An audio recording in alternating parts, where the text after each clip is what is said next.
Good morning. This is your biology EOC virtual review for your summer retake.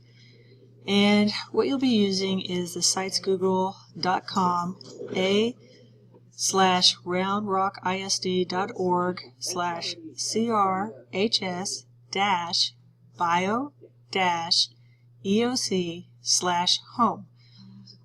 The website is up here on this link, and this is the site that you'll be working from. So this is this page that's set up through Cedar Ridge High School and Round Rock ISD. It uses Google Chrome as we do as well.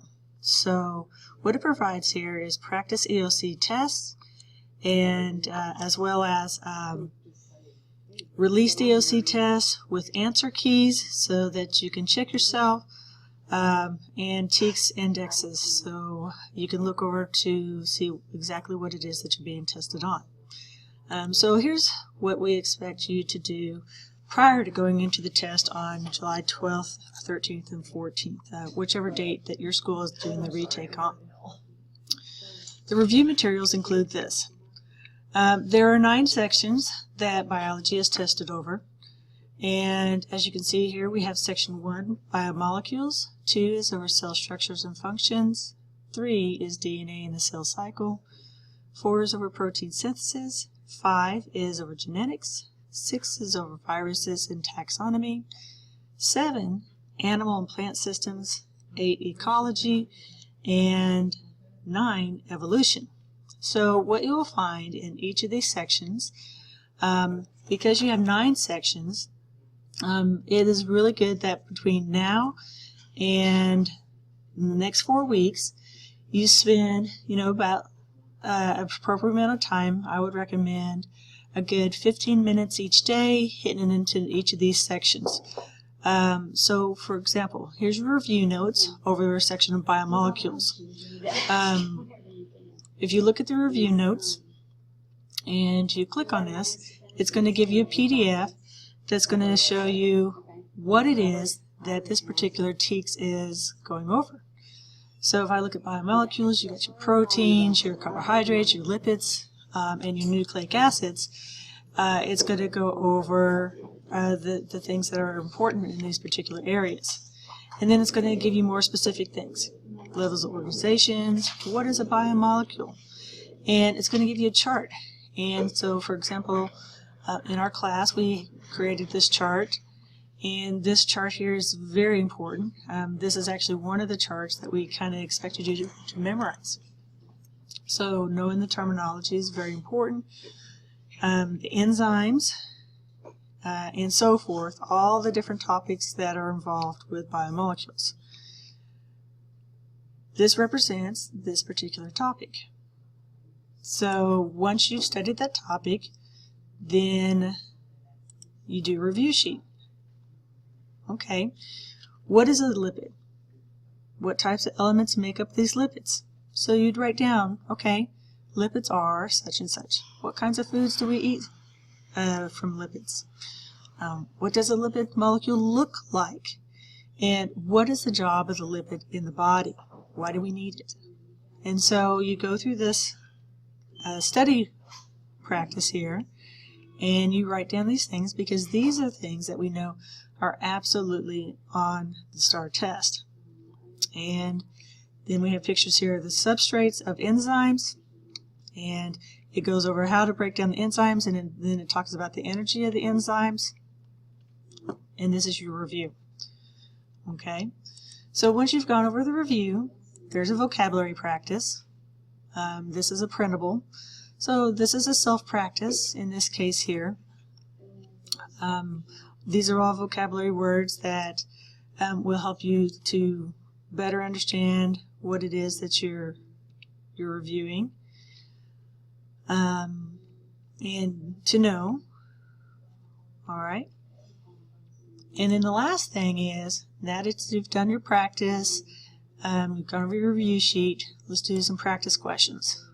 Okay, so generally there's usually about 1 to 8 practice questions. So when you look at the practice questions, you'll answer the practice questions, 10 questions, and then the following will be the answers to those questions. So you can check yourself immediately. Okay? So, for about 4 weeks prior to this test, you should set aside some time to practice these topics. If you've got 9 sections here, that means every week, at least 2 days or 3 days, I would suggest 3 days for 1 hour, you set aside to work on this whole section during the day. That works best for you, to work on a whole lesson. And I consider, for example, biomolecules, I would work on this whole thing as a lesson. Okay? So you've done this, you've gone through each of those, and you're getting down to the last week. Okay? Say it's like July 4th, right? You're getting ready, July 4th has happened, and now you're getting ready to go to the test, but you're still wanting to practice a little bit more before you go into the EOC test. So there are additional study guides here. There is one here that I would recommend. You've got Quizlet, which is, again, additional practice questions. I recommend Robert E. Lee High School because they have videos linked to all the TEKS on one page. And I think sometimes seeing and hearing is really, really good. So I highly recommend this one right here, where they have videos over each of those TEKS topics 1 through 9 that can assist you. So the last thing I would do before taking the test on July 12th through 14th, wherever your test date follows, is this. I would take the released EOC test, and that's the test that was recently released, and check your answers. Here's the answer key. See how you did. And if you did fantastic, then you're ready. And if you're saying, oh, you know, I'm sitting at a 50%, that's pretty good, but you want to try to be around 55 to 60. So if you're sitting less than 60%, I would go back to here. And then I would watch more of those videos to review and maybe hit more of the vocabulary, making sure that you're understanding vocabulary. Because a big part of biology is knowing the vocabulary. And remember all those sheets here that you did for review? Go back and study, study, study, study, study. Because you put work into those now. And that's what I would do. So I would go back and study those review sheets prior to that test. And this represents your EOC remediation for biology. I wish you luck. And if you have any questions, you can email me at callen@hisd.com. There is an email contact down here, and this is not the email that you want to contact because Round Rock is not the school that you will be contacting here. Okay, so do not email this email. So instead, email me at callen@hisd.com if you have any questions. All right, good luck, and thank you very much. Bye.